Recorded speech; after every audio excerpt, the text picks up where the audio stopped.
ஐ வாங்க நண்பர்களே, வீடியோக்குள்ளே போகலாம். இந்த அழகா சுற்றுறாங்க பார்த்தீங்கன்னா அழகம்மா. இந்த அழகம்மாக்கு மொட்டை நம்ம குலதெய்வ கிளம்புறோம். சுற்றி போட்டார் பார்த்தீங்களாங்க, இவர் தாங்க நம்ம நாட்டாம. நம்ம நாட்டாம நல்ல நேரம் பார்த்து சொல்லி நம்ம சாமி உத்தரவு கொடுத்து கிளம்புறதுக்காட்டி நீங்களே பாருங்கள், நைட் ஆயிடுச்சு.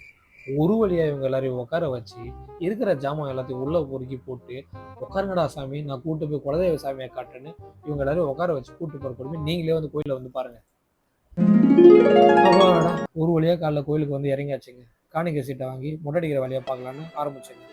ஒன்றும் இல்லைங்க, 2.5 மணி நேரம் உட்கார வச்சு 2 சைடும் முடியை எடுத்து அவங்கள குளிக்க வச்சு புது துணியை மாட்டி கூட்டிகிட்டு வந்து இன்னும் அழகாக போகவே இல்லைங்க. எப்படியோ ஒரு வழியாக சமாதானப்படுத்தி அழகாக உட்கார வச்சு ஒரு ஃபோட்டோவை எடுத்துக்கிட்டியும் போதும் போதும்னு ஆயிடுச்சு. அதுக்கப்புறம் வந்த வேலையை பார்க்கலான்னு 2 செங்கல்ல திருடி 4 விறகை சொருவி தீப்பெட்டியை வச்சு கொளுத்தி பொங்கலோ பாடிட்டு அதுக்கப்புறம் படைச்ச பொங்கலை எடுத்து போய் சாமிக்கு வச்சு படைச்சிட்டு அப்புறம் வெளில வந்து பார்த்தா ஒரு பாட்டி அம்மா வச்சு ஜாதகம் பார்த்து ஒரே ஃபன்னு தாங்க. நீங்களே பாருங்களேன்.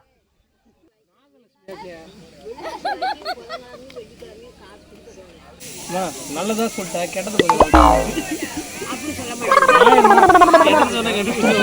இருக்கா இல்லையா? ஏய் கம்மியா இருக்க உனக்கு பாரு போன் மாட்றீங்க. குடிமா போன் எடுத்துக்கோ. அவ்வளோதாங்க, திருப்தியாக எல்லாம் கோழியை வெட்டி சாப்பிட்டு கிளம்பி வச்சுருந்தா.